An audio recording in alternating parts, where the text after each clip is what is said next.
Hi, I'm Crystal, and today I'm making some very last-minute custom tags. So these custom tags were watercolored, and for the base I used some mixed media cardstock. This is from scrapbook.com. They had it as a promo with order a while back, so may as well use this free paper. And I'm going to use some watercolor paint to make a little colored puddle on each tag that I have cut out. The black paper I am covering with some metallic watercolor paint. I think it shows up so nicely on the black paper. It just makes a really nice display. And I'm using a little bit of several different colors of metallic paint because why not?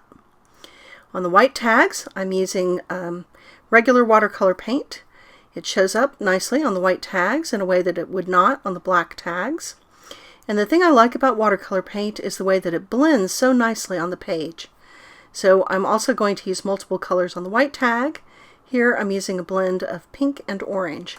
It's not exactly Christmassy, but it's a color combination that I've always liked, and so why not? It's fun. Once I've got the tags painted with some watercolor paint, I'm going to set those aside to dry, and where I have used a little scrap of paper to clean off my brush, I'm going to take that over to my die cut machine and cut out some letters.